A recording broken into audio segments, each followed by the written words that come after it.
Thank you very much. I'd like to call the Operations Committee meeting for Monday, September the 12th, 9:30 a.m. for the County of Renfrew to order. Before we move into the agenda, I would like to acknowledge the passing of Queen Elizabeth II, and I would ask all members to please stand and share a moment of silent reflection, please.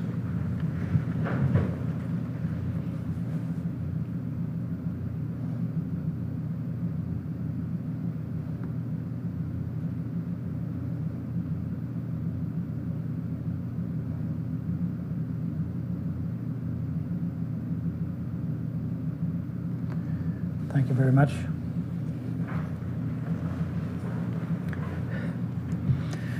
As we gather this morning, I would like to acknowledge on behalf of committee and our communities that we are meeting on the traditional territory of the Algonquin people.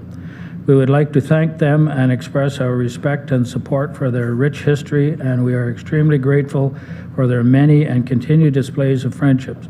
We also thank all the generations of people who have taken care of this land for thousands of years. Has roll call been taken, Evelyn? Yes, and we have quorum. Thanks, Chair. Thank you.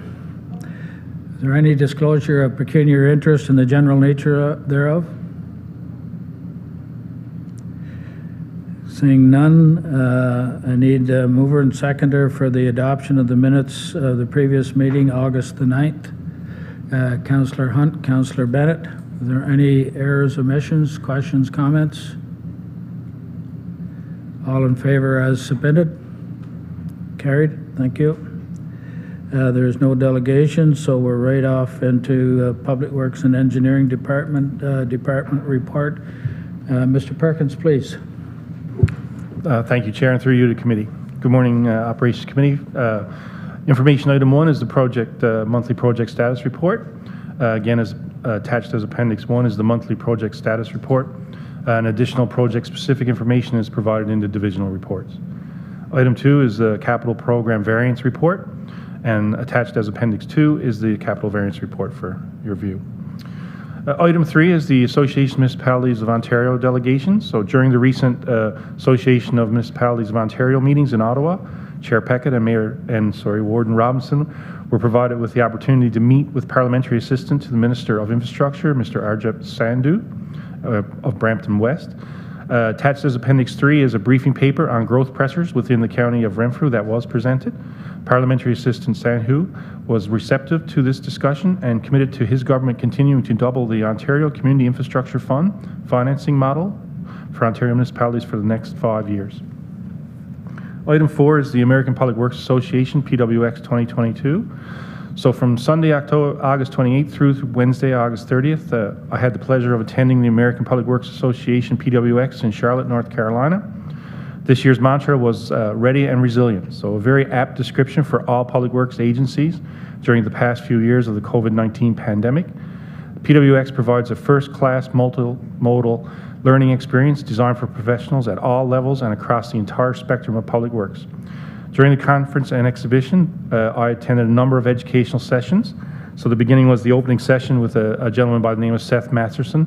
He's a motivational speaker who came in and explained how he foresees the changes in employment going forward over the next 10 to 15 years with the work from home model, the hybrid model, and where we are as a society right now. This, of course, he was American, so it was American biased, but very interesting and very motivational at the end of it, actually.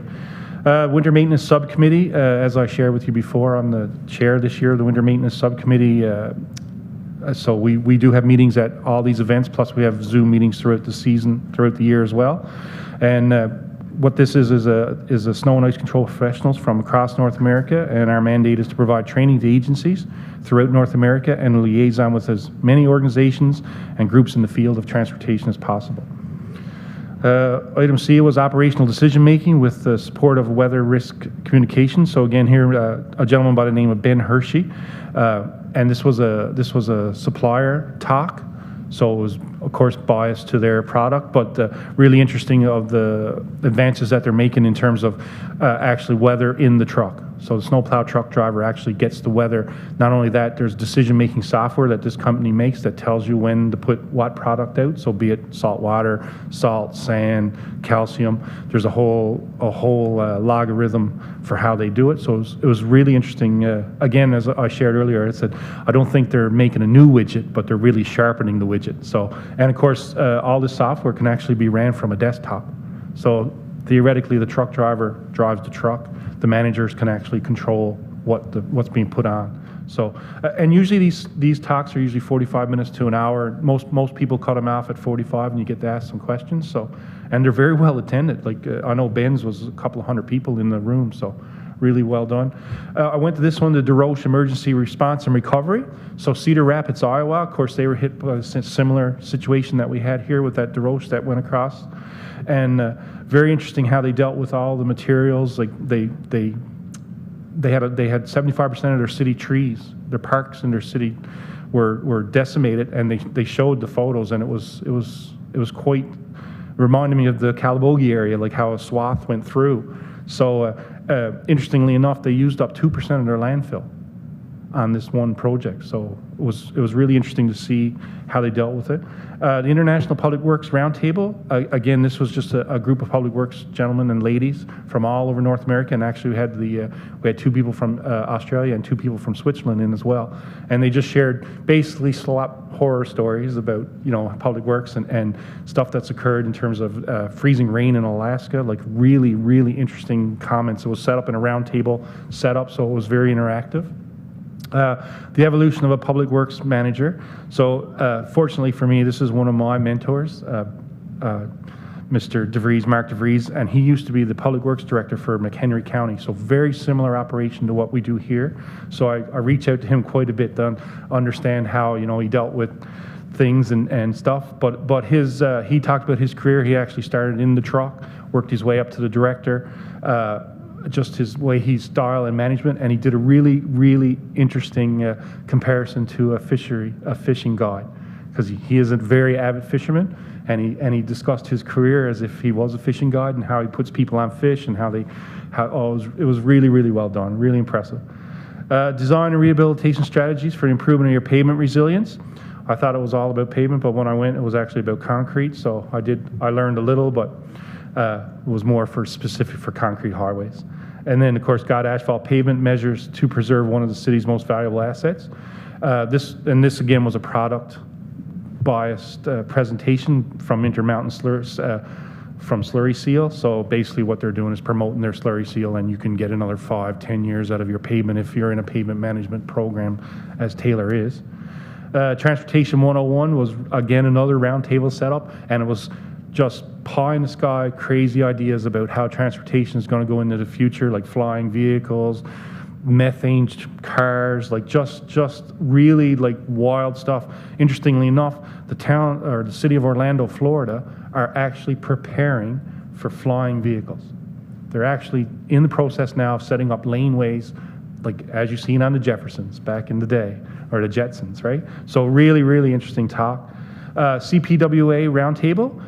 Have your say why Canadian Public Works public policy priorities matter.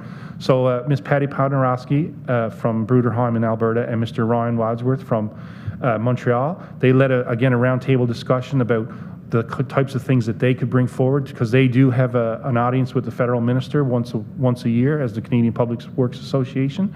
So very interesting that they're working on a new statement for the Canadian Public Works to tie into the Liberal strategies of their mission and vision. So they're using the same words so that they can, so when they get in a room, they're talking all the same language. Really interesting. Small cities, rural communities perspective. This was really interesting on how smaller municipalities in North America have issues with having services provided by engineering companies. And it hit home for us so much, because we have all these smaller municipalities that don't have the engineering expertise that the county can provide. So this was one of the things that they were talking about, was they were trying to rely on municipal partners, and they were doing lots of mutual agreements in terms of engineering, HR, finance, and really interesting to see like communities under 5,000 people that just don't have the ability to do that, but they were pairing up with their sister city or whatever was near them. So really good. Vision Zero. So this was an in-house policy development and project delivery. I specifically went to this one because Mr. Enra in Petawawa, he's a firm believer and a member of the Vision Zero for Ontario, and I just wanted to go and learn a lot more about it. So what it was their Vision Zero was to get to zero accidents, like within the city. So the city of Kansas in Missouri had went on this. It gets very, very expensive the further down the line you go. But at the very beginning, they had a whole bunch of issues within their city, like high incidents, accident intersections, and that sort of thing. And they just use quick, easy engineering solutions, like proper signage. They did do some intersection rehabilitations, but they were all quick and easy wins. And then, of course, they talk about how they integrate bike lanes and stuff like that. So really, really well done and interesting presentation. And they did have a matrix on what was decided, like how they decided to use speed bumps, how they decided to use bump outs on sidewalks. Really, really well done. And then, of course, I went to this one, how to engage elected officials towards the effective asset management program. Effective asset management program. So really, again, another well done. Dave Lowry was a former president of the American Public Works Association, and he led a roundtable group on the importance of making sure your elected are well informed of your asset management plan, how it works. Not only that, have your utilities. If you're in a city now, which Taylor and I have discussed even now with the introduction of fiber optic all over the county, having your utilities involved and explaining to them what your asset management plan involves, and you're going to fix this road on this date. So do you want stuff done underneath it? So that was one of the things that I know Taylor's been working hard on, is bringing in all the public works people from around the county in November or late October and telling them our plan for next year. And Taylor, to his credit and to his group, they do up an actual file with your municipality, and this is what we're going to do over the next 10 years. So some municipalities are picking up on it now, and they're coming back to us saying we want to ride on this, get this sidewalk done, get for example, down in Forester Falls, they're putting in a multi-use path. So again, kudos to them to come forward and work with us, which is what we're hoping to do. Cities and counties on the move, managing infrastructure. This was, again, a really good presentation from the gentleman from Polk County. He explained how Polk County is the fastest growing community in North America. It's like growing at 30% a year. And he was an on-the-ground, boots kind of guy, and he was explaining how city individuals are coming to the county and they're expecting all these city services. So it really hit home for me. I had a great chat with this gentleman afterwards, and yeah, he had a lot of horror stories about what they expected in terms of lawn mowing, ditching, and yeah, it was pretty entertaining. But again, the growth that they're experiencing is they don't build subdivisions or anything like that. People are moving there because they want the 1 and 2 acre lots, and then once they get there, they where's the garbage collection? Where's this? Where's that? And it's really, really interesting. So can't leave from behind a desk. This was probably the most inspiring one I went to. So I do know Jonathan Gow. He is the Director of Public Works of the City of Des Moines, Iowa. He actually had a really good article in the latest APWA Reporter about not leading from behind a desk. So he actually goes out. He plans this every Friday, or one Friday a month. He goes out, puts on his boots, and actually goes out. Like, he actually shovels asphalt. And he said he's been doing it for years. And it's also very interesting to know that he's a graduate of Annapolis. So he was a Marine, fully commissioned officer. And after the meeting, of course, I went up to him and I had to ask him, I said, how did you go from command and control to this participatory management?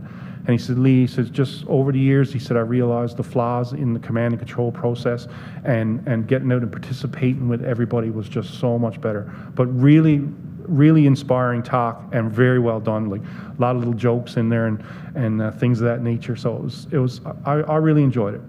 And then the closing session was, of course, we were in Charlotte, North Carolina. It's home of NASCAR, of course. And as their slogan is, before the speed, there was shine. So anyways, this lady, Julia Lander, again, a motivational speaker. She gave us an excellent talk on how she moved through the ranks, like to get, she's not at NASCAR yet. She's in the Infinity Series, which is one below NASCAR. She actually thought about walking away, but anyways, she tailor-made her speech to the public works guys and ladies. Like she told us all about how the team team functions to win the races, right? She said, yeah, I drive the car, blah, blah, blah. She said, but I'm literally, and she said it, she said that she was the eyes and hands of the team. She said, I drive the car, but I don't do anything. She says, all team, and she was, again, very, very, it's just well done, just really well done, and interesting to see how she started as, you know, driving a cart and worked her way up to this level, and again, how she thanks her parents and thanks all the people that got her there. So it was really inspiring. And then finally, during this whole event, of course, there are meetings going on, but there's also a huge exhibition floor, similar to what you guys seen at AMO, just 25 times bigger, with all the public works toys and equipment and things that you'd ever want to see. So what I do is they create an app for it. So on your app, there's always new vendors. So I always try, as a member of American Public Works, go to the new vendors first and thank them for coming and see if they've, you know, made a new widget. But of course, all they're doing is sharpening the widget. So, but from that, I do go around and talk to a number of people. So I put in your package 2 products that I thought may be of interest. And I know Rick's actually working with his team now on what we call an asphalt recycler, which is, you know, you take chunks of asphalt, put it in, just turn it, and now you got to be a good cook. There's a whole bunch of things to it. It sounds easier than it looks, but we've had experience with it other places, and it potentially would give us use of hot mix asphalt throughout the year. So we wouldn't have, once the asphalt plants go down, theoretically we could cut back on our use of cold mix, which would be fantastic. And then I also included the Traffic Logic's speed ahead signs. So as you know, speeding in the county is becoming quite a thing. So these are the speed signs that the county is using. So I just included them because they've got so many options now. One time, I mean, you had to have a fixed sign on a post with, you know, power to it and everything else. But now there's so many options. Like there's one there just on a dolly cart that you know that your guys can put out and move around. And so but there were a lot of different things to see and do there. But I must say, and again, my appreciation to committee, council, and to the CAO for allowing me to attend such, well, I perceive valuable information and meetings. So thank you very much for that. Item 5 is County Road 2, White Lake Speed Limit Review. Attached as Appendix 6 is a resolution that has been received from the Township of McNabb Braeside requesting the County of Renfrew review whether it is warranted to have the speed limit reduced on County Road 2, White Lake Road, from Robertson Line to Kippen Road. Staff will provide a recommendation in the future. Also for County Road 2, White Lake, and 23, Highland Road, traffic study. So attached as Appendix 7 is a resolution that has been received from McNabb Braeside requesting the County of Renfrew to complete a traffic study on County Roads 2 and 23, and staff will provide a recommendation in the future. And then with that, sir, resolution after. Thank you, Mr. Perkins. First of all, I just want to comment. Well, I'll wait till we get there. We'll go item 1, monthly project status report. Is there any questions or comments? Councillor Lynch, please. Thank you, Chair. To Taylor, do we have an idea when the Madawaska will be finished in September? Thank you. Mr. Hanrath, please. Thank you, Chair. I'll defer to Mr. Bolduc on this one. Oh, okay. Thank you. Yeah, thank you. We are actually working on finishing up or working on the project, and we're looking at the end of September for that project. We can also give an update if it gets stretched out due to weather, if you need it. Thank you. Anything else on item 1? Item 2, the capital program variance report.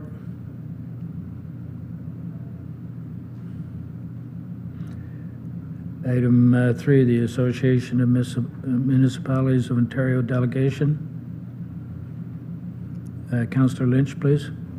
Thank you, Chair. Just a shout out to say thank you to the Chair and the Warden and the other delegates that went to meet these people. It's certainly going to help our municipality with this doubling of the funding. So thank you very much for that presentation. Thank you. Councillor Hunt, please. So on the doubling, is that a for sure thing, or are they just committed to it? Mr. Perkins, please.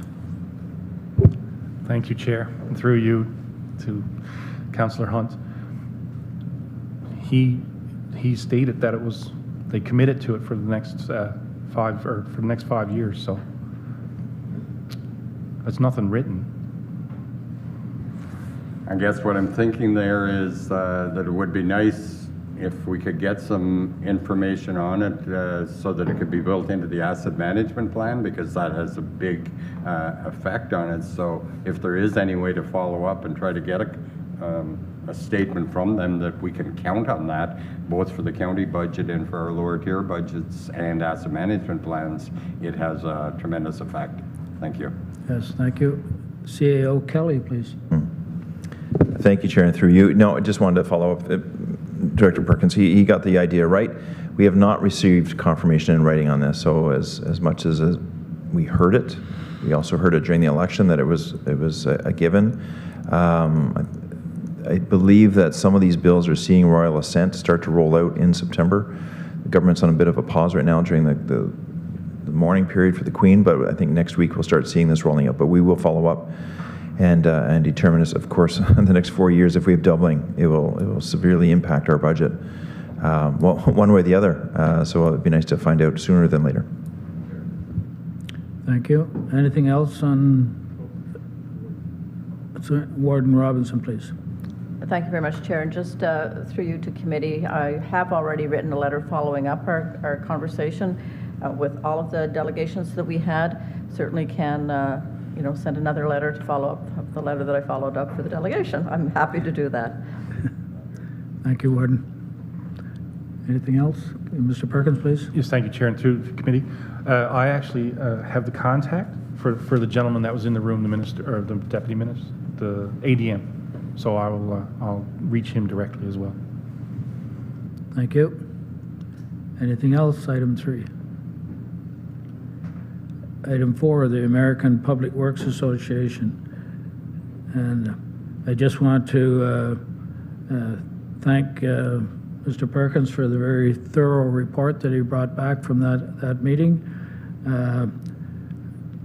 Sounds like there was a lot of information passed on to Mr. Perkins, who undoubtedly will be sharing that all with Olive County.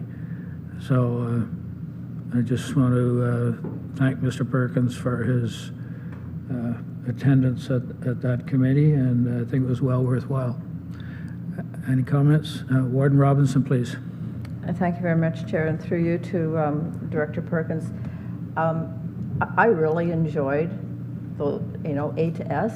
That is incredible, and the enthusiasm that you have, and that what you're learning, and the exposure and the networking is absolutely incredible.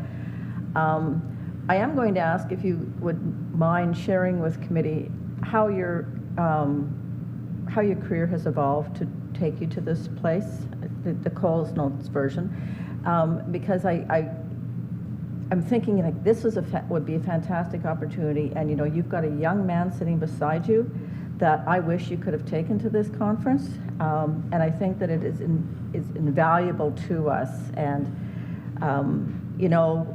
there's many conferences that we go to, and people come back and say, "Yeah, it was pretty good. Yeah, I enjoyed that. Yeah, that was good." This was fantastic. I wish I had been there, and I know zero about public works, but this sounds like an absolutely fantastic opportunity for yourself, for sure, as director. But bringing others along, I just think it would have been a fantastic opportunity going forward. So I'm just curiously as to how you've gotten to this position. You're still a young man, but you've got a lot of connections here, and I think that is valuable information that we can make sure we provide those opportunities for our staff going forward. Thank you, Ward. Any other comments on item? Oh, did you want me to speak? Sorry, Chair, Madam. Warden wanted me to give you a very brief summary of my career. So I was fortunate enough to finish university. Again, for me in my life, I was very fortunate to have tremendous mentors. So the first gentleman I worked for was command and control. but he was well enough to take me under his wing. So that was my hometown, and I worked there for 15 years. I started out in our engineering department. We did everything. We did soccer fields, we did a sewage facility, we did a water treatment plant.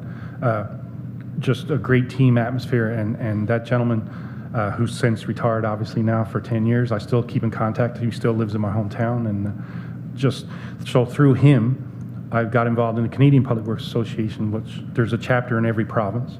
So the Ontario chapter has it, and I'm a member of the Ontario chapter as well, but I was a member in Newfoundland, and I became the secretary treasurer with that one because no one wanted to do that, and of course I was the young fellow that could type, and so I ended up doing that. And then from that, when I went out west, is when I really started to be able to get involved in, because obviously it's expensive to go to these conferences, and small town in Newfoundland didn't have the capabilities of sending me to stuff like that. But once I moved out west, started working for larger cities, got involved in the APWA, and interestingly enough, I got involved through a mentorship program with the American Public Works Association. So that's how I became the first certified, I'm American Public Works and Canadian Public Works certified Public Works manager. So I was the first Canadian to do so. But when they offered this program, a mentorship, so back from my time in Newfoundland, our community was the first community in Newfoundland to start using salt water on the roads. So brine, beet juice, whatever you want to call it nowadays. But anyways, it was just water mixed with salt. And at that time, American Public Works Association used to put out Click, Learn, and Listen CDs, and I still have it. And it was just a voiceover, and there was two gentlemen on it, Brett Hodney and Jerry Bruckenheimer. So Brett Hodney was the Director of Public Works for West Des Moines, Iowa, and Jerry Bruckheimer was the Director of Transportation for the Iowa State. So when I seen this mentorship program, one of the mentors was Brett Hodney, and this is how I got started in the APWA. Brett introduced me to everybody. Still a tremendous mentor of mine. I speak to him weekly, and through his guidance and help and stuff, I've moved through the APWA system, like how they move you into different committee roles and stuff like that. So yeah, so it's all because of being with the right people and having the right mentors, and just fortunate, very, very fortunate. That's how I view it. I'm sure there's not many young men from Newfoundland get to see the things I've seen through American Public Works. I've seen large sewage treatment systems, I've seen large water treatment systems at major airports, been involved in lots of really, really neat things. So again, just thank you very much for asking. And it's just lucky. Thank you. A lot of luck. Warden Robinson, please.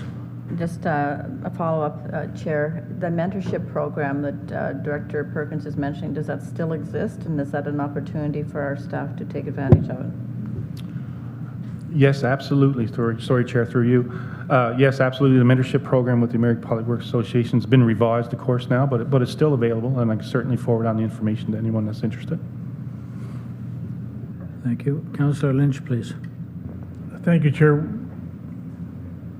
Your membership and attendance to the meeting, was that paid for by the county or by yourself? And if it's either way, I think we should start budgeting that training.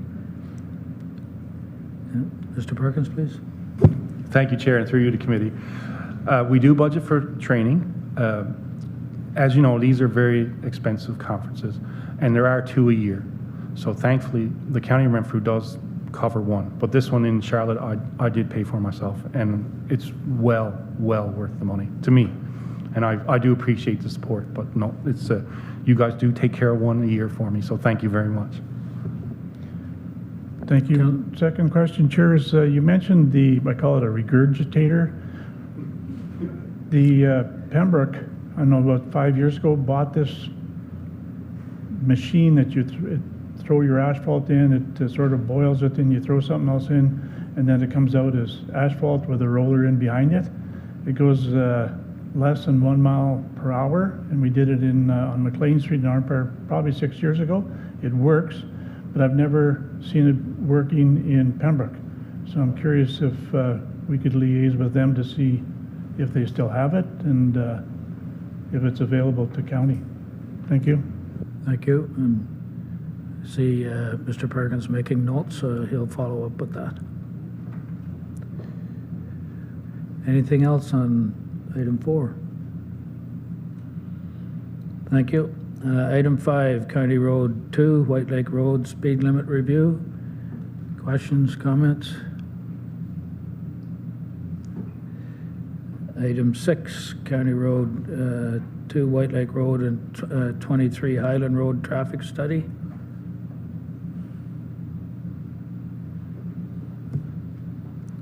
And Mr. Perkins, we're on to resolutions. Please. Thank you, Chair. Item 7 is the radar speed sign for County Road 23, which is Harlan Road. The recommendation here is that Operations Committee support the Township of McNabb Braeside request to cost share radar speed signs along County Road 23 going into the hamlet of Waba as per policy PW17 enhanced traffic warning devices. Have a mover and seconder, please. Councillor Keller, Councillor Lynch. Questions, comments? Mr. Perkins, please. Thank you, Chair, and if I may, I'll read the background. Attached as Appendix 8 is a resolution from the Township of McNabb Braeside requesting the installation of radar speed signs along County Road 23 going into the hamlet of Waba as per policy PW17 enhanced traffic warning device or signs. Attached as Appendix 9, Article 5 of the policy indicates that a 50-50 cost share with the county's partner municipality is acceptable, provided a resolution from municipality is received that advises their council agrees to repay. So we've had now a number of municipalities, partner municipalities, avail of this policy. So we're very appreciative of the fact that we do know it's a county road, but we also appreciate the fact that it's in your municipality. So thank you very much for that. And the policy seems to be working so well for us so far. So thank you for that. Thank you. Warden Robinson, please. Thank you very much, Chair. I'm aware that there are many different traffic warning signs out there, and I'm just wondering, do we have, is there a consistent, from the county's perspective, do we have consistently the same, supporting the same one? Is it an option that the municipality chooses which one? And if there are a number of them out there, we, doing a little bit of research to see if one's more effective than the other would be beneficial as well. Mr. Perkins, please. Thank you, Chair, and through you to the Warden. Yes, you're correct. There are a number of different ones out there. The county, we have a preference for one because the one that we do use keeps all the traffic counts and it does a number of things. Also, they're solar. So they're excellent use for us in rural. But what we've called this policy is enhanced traffic devices because the County of Renfrew, I'm sorry to say this, we provide the minimum. Right, what you see on your county roads now is what the Ontario government recommends and mandates us to have. So when municipalities want help with speed control and those sorts of items that come up in your municipalities, this was a way for us to deal with enhanced traffic devices, right? Because again, we do provide the minimum. And these things, for example, Greater Madawaska needed a yellow indicator light on top of an intersection ahead sign to bring attention to it. So again, the county provided the minimum, which was a sign that says intersection ahead. So Greater Madawaska requested more attention be brought to it. So there is a light that's available that goes on that sign that we purchased on a 50-50 with Greater Madawaska. So, but right now, all the purchases that we've done have been done through the county, and then we bill back to the lower tier. So we as the county get the choice. And right now we are using the higher end signage. Thank you. Warden Robinson, please. Thank you very much. And Director Perkins, so this warning light that had to go on top, and we had to split the cost with the municipality, even though it is our road, and we acknowledge that there should be a warning sign. It seems to me that it should be, I would think, the county's responsibility. If we believe that there's a sign there that says warning, blah, blah, blah, and it's better off with a light, that you say the minimum, I question why we as a county are not doing what we need to do on our county road. Thank you. Mr. Perkins, please. Thank you, Chair, and through you to the Warden. No, the signage is there. We provide the minimum. Right, the signage is there, and if there's a need for a sign, and we do the warrant, and it requires a sign, we put the sign there. But when you want enhanced traffic devices, the Ontario Traffic Manual does not call for a flashy light on that particular sign. So this is something that the municipality feels would be advantageous to them. So that's when we go forward with it, right? And same thing with the speed ahead signs. The county Renfrew, I mean, our road system is designed to move people effectively and efficiently as possible. So that's why the speed limits are normally 80 on all these roads, because they're designed to be 80-kilometer-an-hour roads. But as hamlets and homes and stuff build out, people want slower speed. So again, we provide the minimum, right? And if you want an enhanced device in that area, then we've created this policy where we can work with you to enhance it, because at the end of the day, it's all about safety for everybody, right? So if we can help in some way, and we're sharing the cost with a partner municipality, and there's stuff available that could prevent an accident or enhance the safety, why not? That's my opinion. And thankfully, County Council has passed a bylaw to that effect. But at the bare minimum, the signage is there, right? The intersection sign was there. Councillor Keller, please. Yeah, so what I'm hearing then is yeah, we do the kind of the minimum according to traffic standards, but we actually do spend more when we partner with the municipalities when they want an enhanced traffic signal. I believe that's correct. Councillor Lynch, did I see your hand up? Thank you, Chair.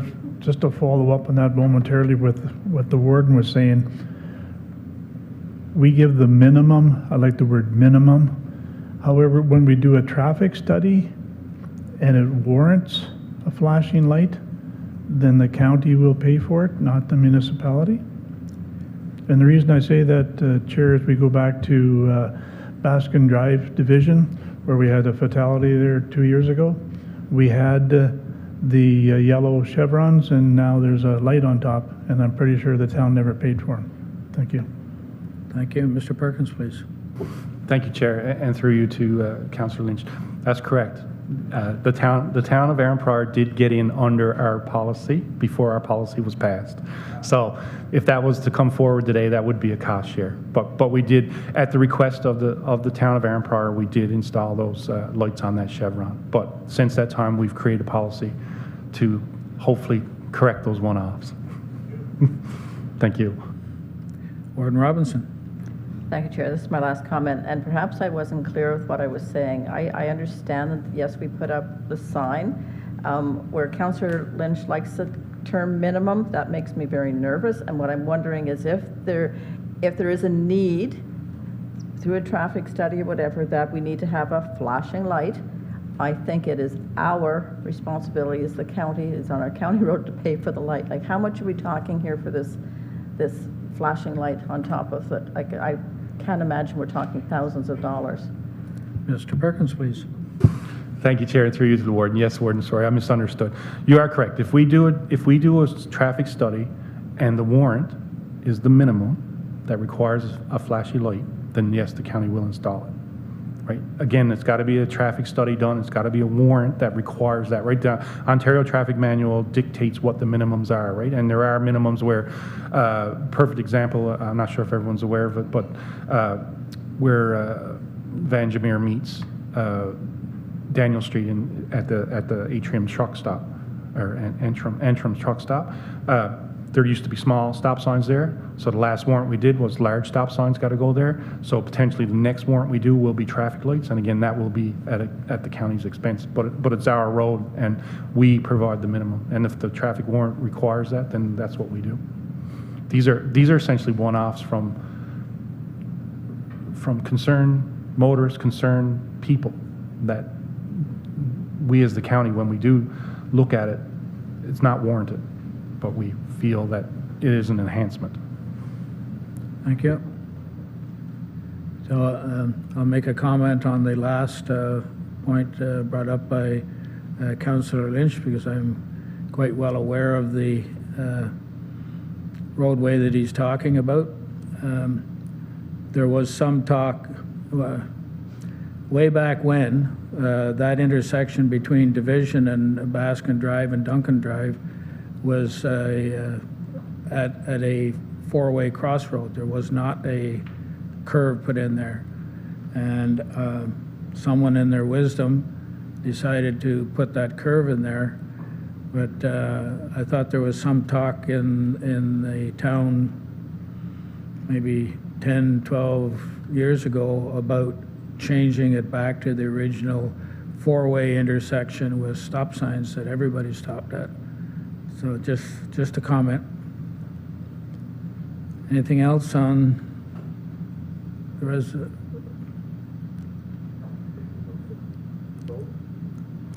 Yeah, okay, I'm just getting it back here.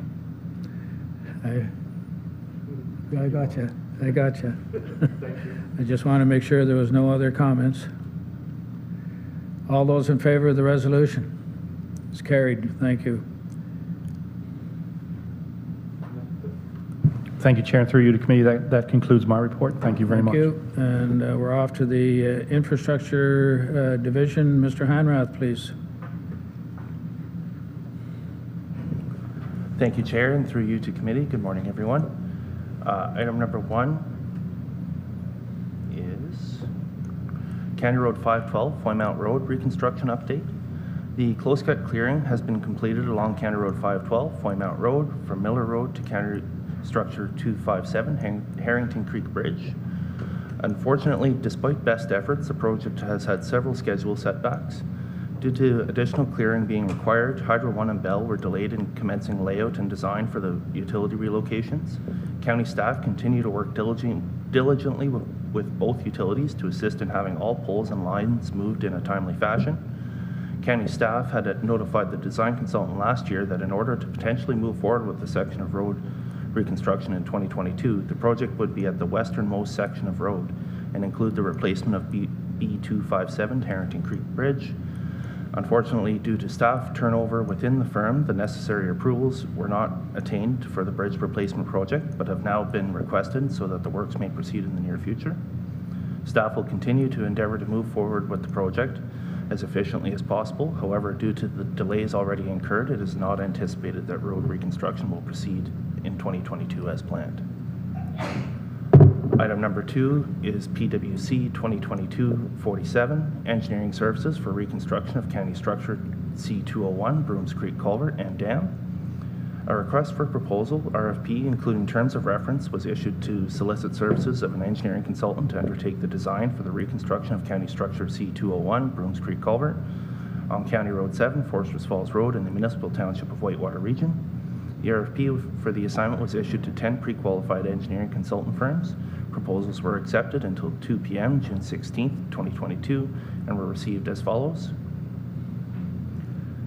J.L. Richards at $224,784, HP Engineering at $80,953.80, WSP Canada at $248,851.38. The proposals were evaluated on a range of criteria, including the understanding of the assignment, capabilities of the project team, previous experience on similar assignments, strategy, methodology, and innovativeness of the design approach, schedule, and cost. The proposal submitted by J.L. Richards and Associates, Ottawa, Ontario, was evaluated as the best combination of all factors considered. Though not the lowest cost proposed, J.L. Richards and Associates' proposal included much greater detail on the needs of the structure and the dam, as well as the timelines required for the studies prior to replacement of the dam. The 2022 capital budget included funds in the amount of $100,000 to complete the design for the structure and the dam. Staff have reviewed the costs submitted in the proposal and confirmed that there are sufficient funds in the capital budget to complete this assignment as proposed in 2022. However, additional funds shall be required to be allocated in the 2023 budget to complete the design assignment. The RFP was awarded under the delegated authority of the Chief Administrative Officer/Clerk under Bylaw 74-22, being a bylaw to delegate authority for decisions to the Chief Administrative Officer in the event that Council finds itself subject to Section 275 of the Municipal Act 2001 as amended regarding restricted acts after nomination day. I'll pause there, Chair, to see if there are any questions before moving on to resolutions. Thank you. Back to item 1, County Road 512, Foymount Road reconstruction update. Warden Robinson, please. Thank you. First of all, I'm sure the people that live on 512 are not happy today. Haven't been happy for a while, I would say. My question through you, Chair, to Mr. Hanrath is this. Last month, we saw an incredible presentation from you around some restructuring. What I want to know is item number 1 and item number 2. If that restructuring existed today, would we still need to be spending all of this money? That's my first question. And my request would be, going forward, at least until the new council makes a decision, I think it would be advantageous to just have an asterisk saying this could be done in-house if there was restructuring. I would really like to see what that impact would be going forward. Thank you. Thank you. Mr. Hanrath, please. Thank you, Chair. Through you to Warden Robinson.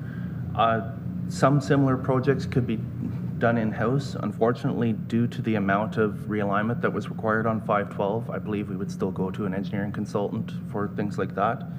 And for the county structure C201, the structure itself, we could have done in-house. However, because of the dam reconstruction included with it and the level of structural engineering required for that, we would have gone to consultant for that project as well.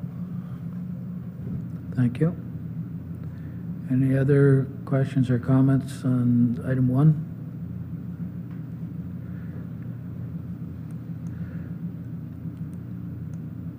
Item 2, PWC 2022-47, engineering service for reconstruction of county structure C201 Brooms Creek culvert and dam. Mr. Hanrath, please. Oh, I'm sorry. Any questions or comments? Councillor Lynch. Thank you, Chair. To Mr. Hanrath, $160,000 is a big chunk of change for not getting the contract. Could you just expand on what they didn't give? I mean, obviously, just to carry on, Chair, in order to get to the table, they had to present or meet some qualifications. Otherwise, they would have been dismissed off the top. But they got to the table, they got their bid in, so what happened? Thank you. Mr. Hanrath, please. Thank you, Chair. Through you to Councillor Lynch. So the proposals that were evaluated, yes, the low cost does favor well for the lower cost proposal. However, the 2 other proposals focused much more on what was required of the dam reconstruction, where the lower cost proposal did not. It talked about the rehab of the county structure. However, the dam was included, it seemed, as an afterthought in much of the proposal. The correct studies weren't included for the reconstruction, and it didn't seem to present the full detailed analysis that would be required for the dam replacement. Thank you. Anything else on item 2? Sorry, CAO Kelly, please. Thanks. So once again, just a note that we don't run into this, and I had hoped it wasn't going to happen, but here we are. Where I was under the lame duck. This council is a lame duck council. So this did fall under my authority. You were not able to spend dollars beyond $50,000 that weren't budgeted for, and since this one exceeded the budget and unbudgeted, then that's why, again, as outlined, that's why it was brought to my attention for signature and not as part of a recommendation from committee to council. Thank you. Warden Robinson, please. Thank you very much. So I'm curious then, we had $100,000 set aside for this.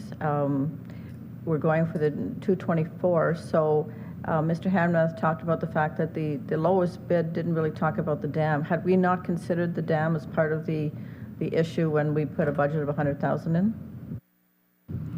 Mr. Hanrath, please. Thank you, Chair. Through you to Warden Robinson. Yes, the dam was included in part of the budget considerations. However, it was anticipated to take more than 1 year to complete the design assignment and all of the stakeholder presentations as well, as DFO and MECP will be keeping a close eye on this one with the dam replacement included in it. Thank you. Any other questions on 2? On item 3 is resolution. Mr. Hanrath, you want to read the resolution, please? Thank you, Chair. Through you to committee. Item number 3 is PWC 2022-39, design of county structures C130 Lochiel Creek Culvert North, C191 Dix Road Culvert, C268 St. Columb Kills Culvert, and C325 Nelson Creek Culvert. And the recommendation is that the Operations Committee approves request for proposal PWC 2022-39 as submitted by Stantec Consulting Limited, Ottawa, Ontario, for engineering services for rehabilitation or replacement of county structures C130 Lochiel Creek Culvert North, C191 Dix Road Culvert, C268 St. Columkills Culvert, and C325 Nelson Creek Culvert in the amount of $143,920.61 plus HST, and further that a professional services agreement be executed for the assignment. Thank you. Mover and seconder, please. Councillor Keller, Councillor Lynch. Questions, comments? Councillor Keller, please. Yeah, thank you, Chair, and to staff. I guess I'm going to ask a similar question to the wardens.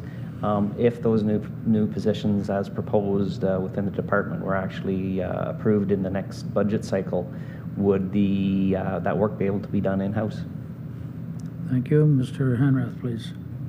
Thank you, Chair. Through you to Councillor Keller. Yes, these 4 structures would all have been designed in-house. Thank you.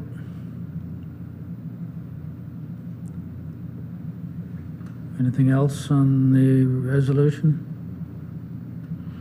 All in favor? Carried. Thank you.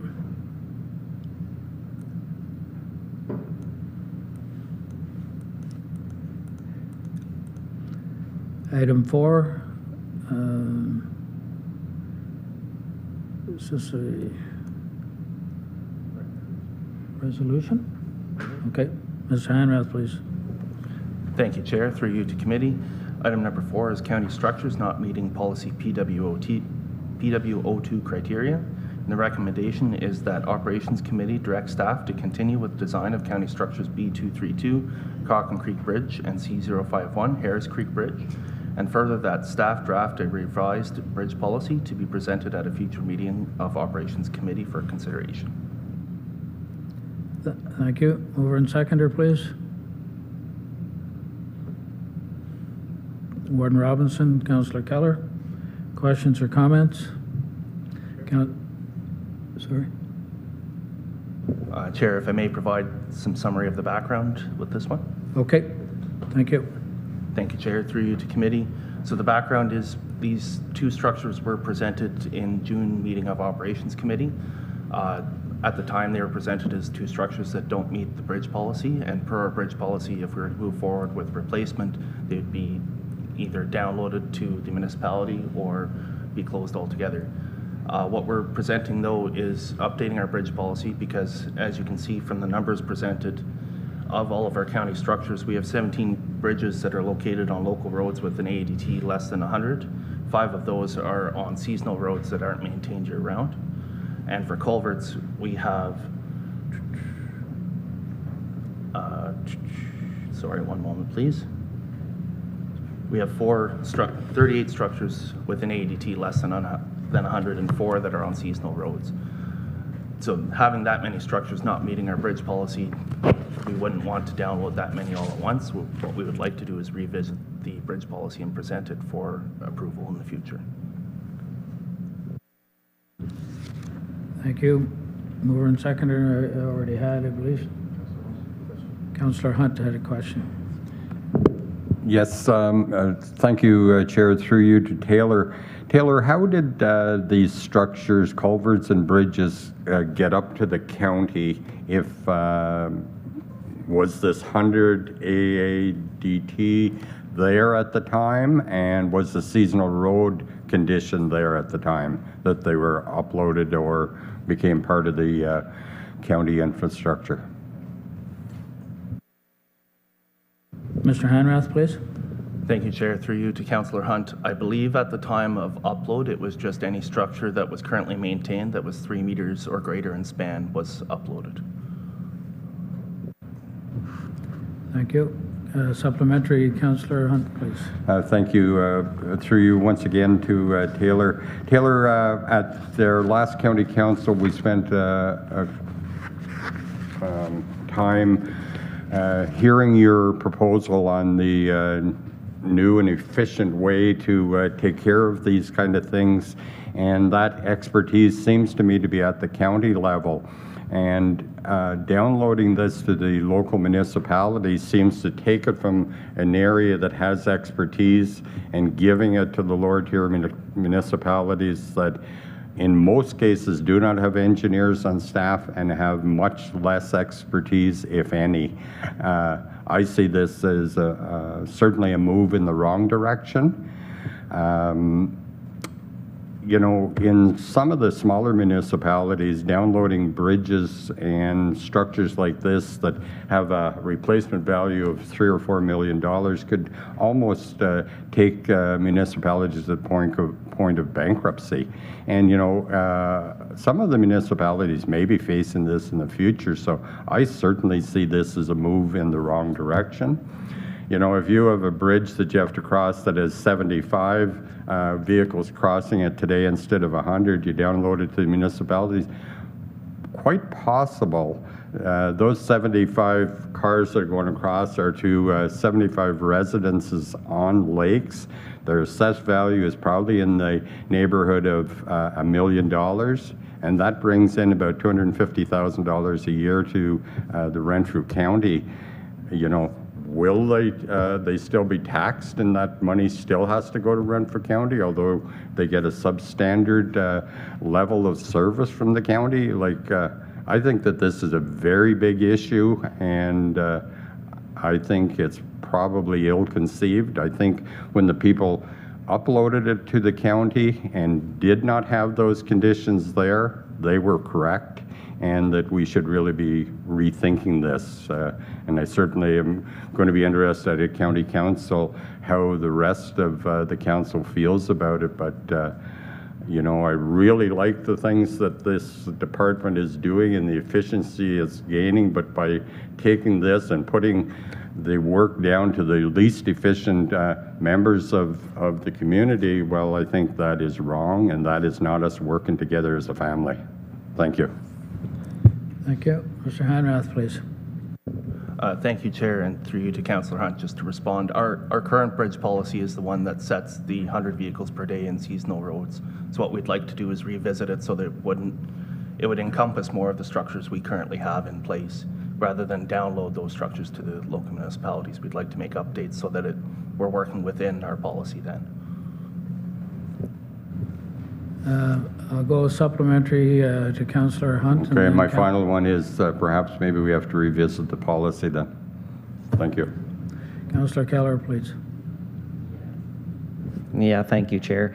Yeah, too, I kind of look at this too, and I know it's basically a rewriting of our policy to try and make it more clear, definitely when it comes to the 100 vehicles per day. I mean, if we do rewrite the policy, as far as I'm concerned, you get rid of the 100-day policy. As far as I'm concerned, if it's a county structure, it should remain a county structure. And when I say that, I take an example exactly from Brunel, Lindock, and Raglan, okay? So we've got, there's 55 total structures of bridges and culverts on the list. 12 of those are in BLR. Okay, so we're the second lowest taxed or, you know, levied municipality in the county. Replacement costs of those 12 structures, I totaled it up, is a little over $5 million. Brunel, Lindock, and Raglan cannot afford to simply assume those structures. So I guess my plea is here today is that those structures remain within under county. It doesn't matter, like I say, take away the 100 vehicles a day, because at the end of the day, a county structure is the county structure. Thank you. I'm sorry, Warden Robinson, please. Thank you very much, Chair. I've been listening to Councillor Keller and Councillor Hunt, and I wasn't there at the time, but I would expect this was probably the same argument that municipalities were arguing with the province around downloads as well. So it's, you know, how many years ago now? Probably 4. We had this council chamber full of people who lived on Bourne Road, because we were talking about it was going to cost us too much to rebuild that bridge that had less than 100 vehicles per day on it, and that would have cut the heart out of that community. So, you know, I'm very pleased that, you know, staff is looking at drafting a new policy. I think what you're hearing today from the few folks at the committee level, you will probably hear much more at County Council about this as well. You know, I think we, you know, as a county, those are our structures. We have them now. we keep them. We just make sure that we remind our municipalities and our residents that there's a cost to doing this. And when we look at the public works budget and the amount of money that we agree to spend on a monthly basis when it comes to committee and then to council, and I've joked that Chair Peckett spends the money and Chair Murphy tries to find the money. But the reality is this is a big cost item, but it has a lot to do with the quality of life of the residents in the county of Renfrew and our economic development, our tourism, the whole thing. If our roads and bridges and culverts are collapsing, we're not bringing anything into the community. But this is the county of Renfrew, and I truly believe that it is ours to take care of, and acknowledging that passing those problems down the line isn't the way that we want to go. Thank you. Thank you, Warden. CAO Kelly, please.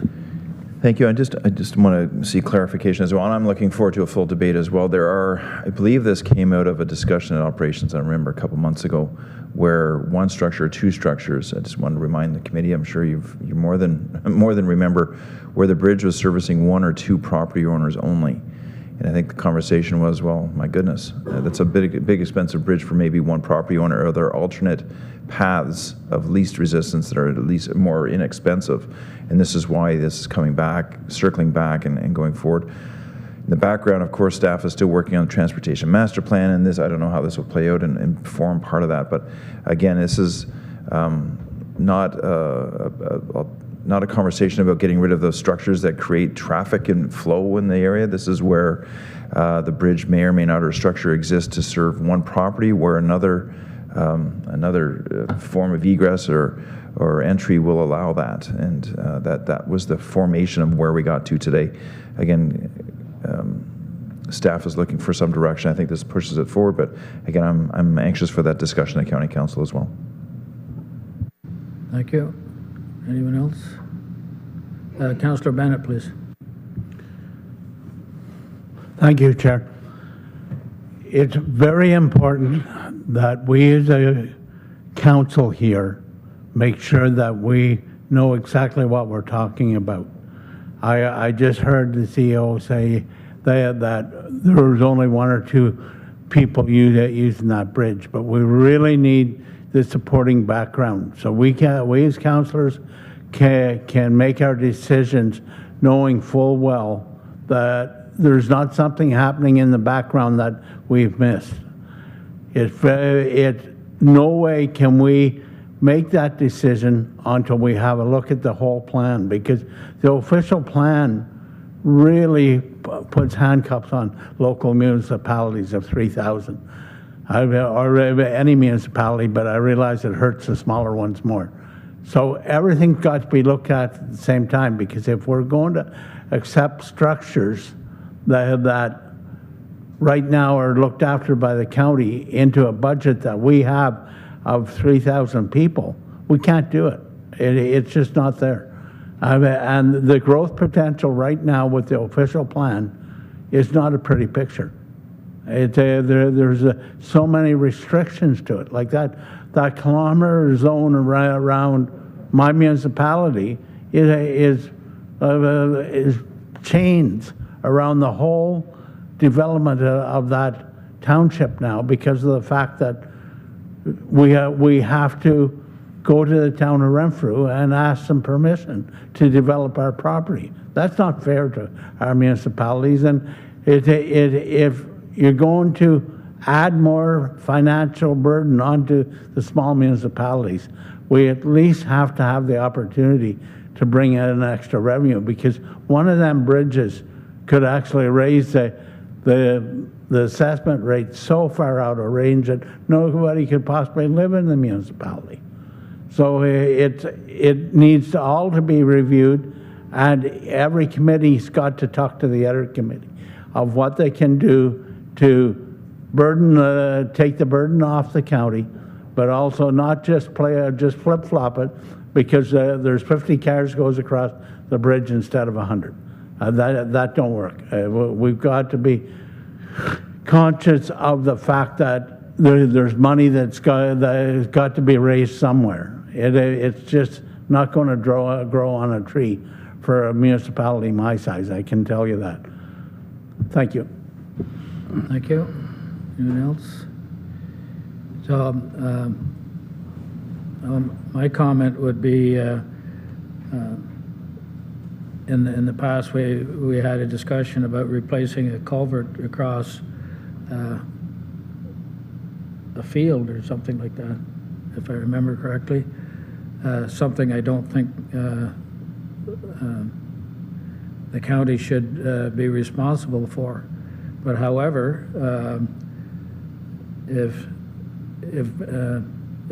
this could start the county downloading all bridges to the lower municipalities, I know that that's not the intention here, but it could be the start in the future.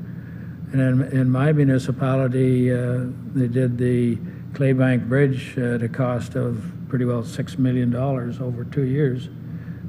My township couldn't afford that, and I know in the town of Arnprior, I think it was $5 million for the bridge in there. The Bourne Creek Bridge, prime example of how county pivoted in order to accommodate more residents of the county. And I think my suggestion would be that the policy go back to staff and have it looked at and worded in such a way that the county will be responsible for bridges and culverts, but we should be able to look at them on an individual basis, because if we can't say them all, because there's no way we should be paying for a culvert replacement in the middle of a field. Or I've heard about a bridge that services 2 people. I can't see that the county should be responsible for that. So that's my suggestion to committee is that we give direction to our staff to go back and look at this policy and rewrite it in a more way that is understandable, that the county would be looking after bridges and culverts. Councillor Hunt. Thank you, Chair. A question for yourself. If a bridge is servicing 2 people or servicing 100 people, are those 2 people not as important as the 100 that it could be servicing? I think CAO Kelly mentioned looking at maybe another way to do it rather than a bridge. Could it be a large culvert or something? Well, I still think that falls under the county's responsibility and to get the most cost-effective method. But I don't think you should be looking at the numbers that it's servicing, because if there's 2 families live across the bridge, I think they're just as important to us in the county as if there were 100 across there. So I don't think we should be distinguishing by numbers. As Councillor Keller said, I believe that should be taken out. It seems to be a punishment to the lower populated rural areas when you start hitting those numbers. You know, if we're sitting in the middle of a town, we'd have enough people to cross it, but they're still paying their fair share of taxes, so I don't think we should be looking at those numbers. Thank you. Thank you. My intention was there is taking staff comment to heart, in that there would be a way to do that particular bridge or area in a different way, to accommodate in a different way. But you're absolutely right. It wasn't my intention to say that 2 people don't matter. It's that maybe something other than a bridge or culvert or something else could be done by county to service those people.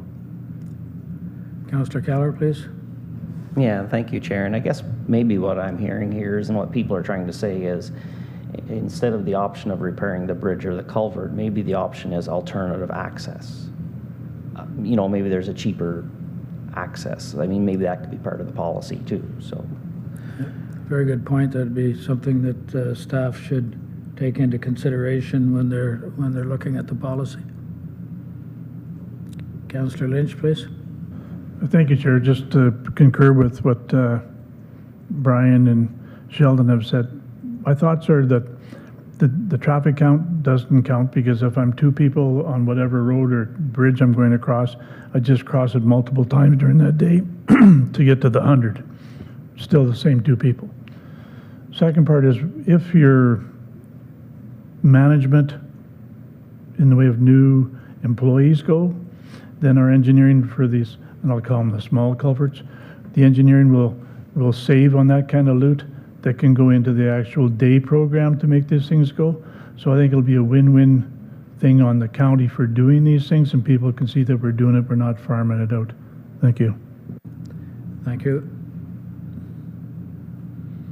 Okay. Do we need a... I think, yeah, if I can, I'll just... Councillor Bennett, was it? Yeah, Councillor Bennett, please. Thank you, Chair. I want to make sure my comments don't get lost here. We are the decision makers, and we need the same information at this table that staff has, just not a recommendation when it gets down to subjects like this. The fact of the matter is, we're talking about two people having to go across that culvert. But we also have to know where all that up water comes from and what that's affecting up water.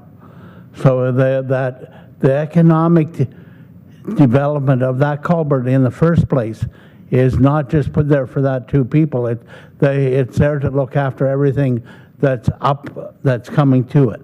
And we don't get that information solid enough to get in our minds what we can actually do to eliminate that cost, and how much money we can put into costs that may just reroute them situations. Maybe there is a way to reroute them, but we need all the history and what goes on in order to make them decisions, because it's very difficult to talk to people that use these structures every day, whether it's one person or 10 people or 100 people. It's why are they taking this away from me? And where are the people that are going to get asked about it? Most of them questions don't get back to us until it's too late. Thank you. Thank you.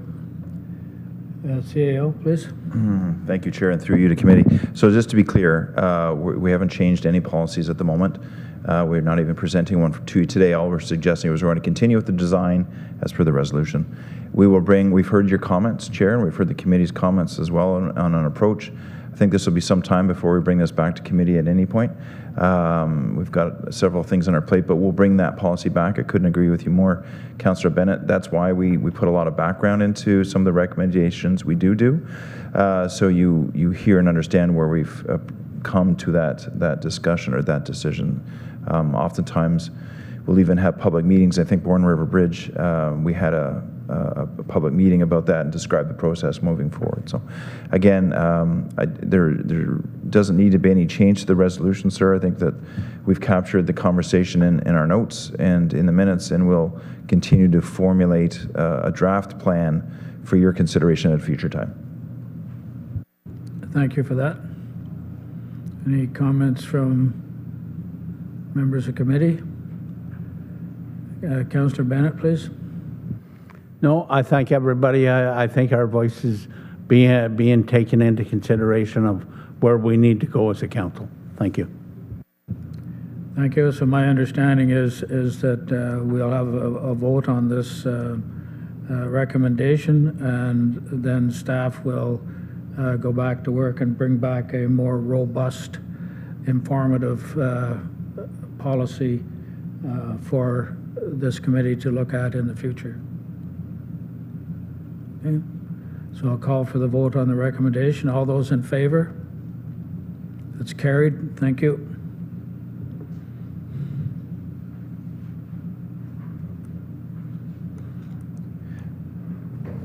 Was that your report? Thank you, Chair. That concludes the infrastructure Thank you report. very much. We're on to the Operations Division report. Mr. Baldock, please. Thank you, Chair Peckett. I present the Operations Division report for September. Under information, item number 1 is the summer operations, which we should be wrapping up shortly. Roadside mowing continues, and any urgent areas, we deal with them as they come up. Item B is the shouldering program. That program is progressing well. We're shouldering in many of the patrol areas, and we anticipate being completed in October. The item C is the small culvert inventory program. That inspection program is continuing and progressing well, and again, we anticipate being completed before winter, near the end of October. Item number 2 is winter operations, winter sand. This program continues. We tendered it, and you'll see the results further on in the report. And we're working with the contractors to test all the sand to make sure it meets our standards. And it should be stockpiled, mixed with salt, and stockpiled. The deadline is October 7th, and we're working towards that deadline now. Item number 3 is fleet management, the annual vehicle safety inspections. Those inspections continue. We're getting close to completing the trucks, getting them ready for winter, and also the EMS vehicles, the ES vehicles, also those inspections continue. And we anticipate no issues with that at this time. Item number 4 is quotations and tenders. And a summary of the tenders and quotations received for the month of August are listed below. And they have been awarded under the authority either of the Director of Public Works and Engineering or the Chief Administrative Officer. And if you have any questions on any of those, to summarize, we tendered out our winter sand, loader rentals, and you'll see the last item is sweeper attachments. And you will notice that not all the patrols are on the list, and we do have enough sand in some of the patrols because of our dome rehab that we didn't have to retender in Goshen, at the Goshen Patrol. So if you had any questions on anything in the report, I'd be pleased to answer. Thank you. Thank you. We'll go back to item 1A. Questions, comments? 1B, 1C, item 2.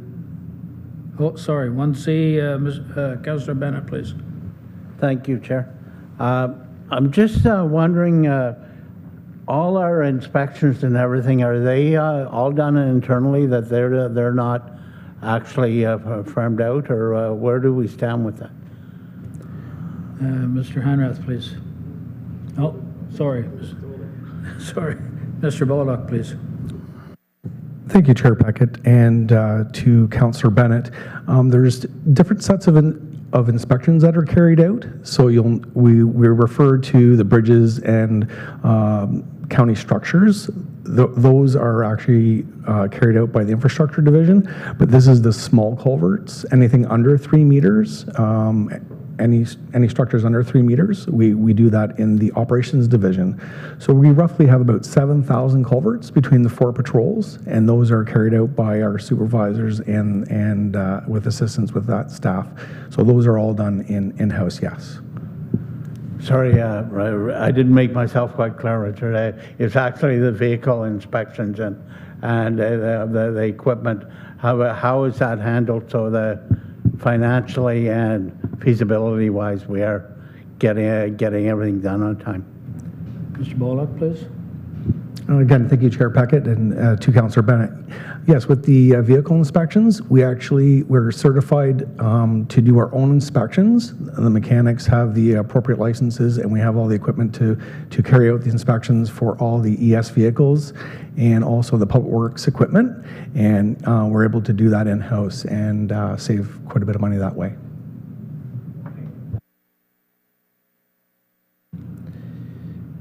Anything else on 1C? Item 2, winter operations. Councillor Lynch, please. Thank you, Chair. To Richard, I know it's sand, but the years past we've had issues with salt. Has that gone out yet? Mr. Bullock, please. Thank you, Chair Packett, and to Councillor Lynch. We've been very lucky. I ended up negotiating the assault contract roughly 2 years ago. It's a 10-year contract, and I've been assured by our supplier that they're not going to come back to us at this time for additional costs. You'll see the prices of gas going up and down. Most recently, not in a good direction. I think around 144 for regular unleaded, around that. But we don't know if the volatility, but we've been lucky to lock into the contract for 10 years. Now there's increases each year, but they're reasonable compared to what you see with the current changes in fuel prices and the rest of the items out there. Thank you. Anything else on 2? Item 3, fleet management. Councillor Bennett. Sorry, I'm back on track now. Anything else on 3? Item 4.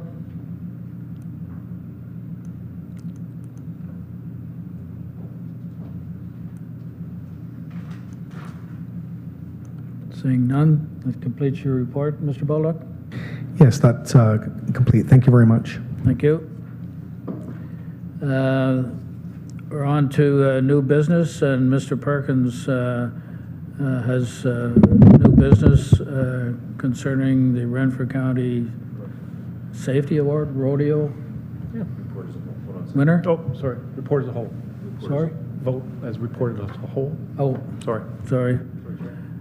too many things in the go. Mover and seconder for report in the whole as a whole, please. Councillor Hunt, Councillor Lynch, all in favor?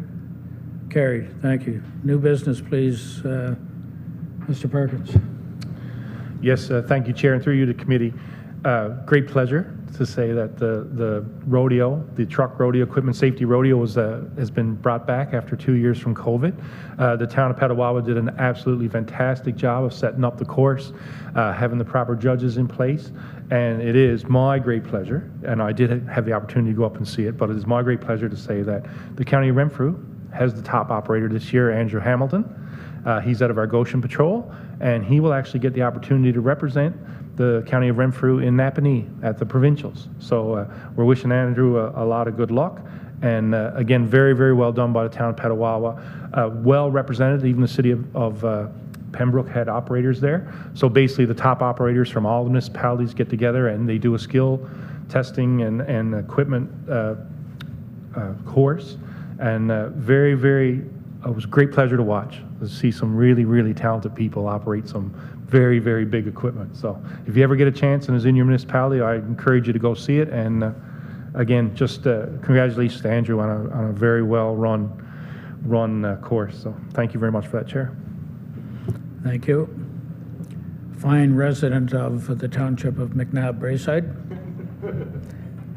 And I couldn't let it pass that Andrew's brother Trevor, also a resident of McNabb-Braeside, works for McNabb-Braeside Public Works, won the award a few years ago.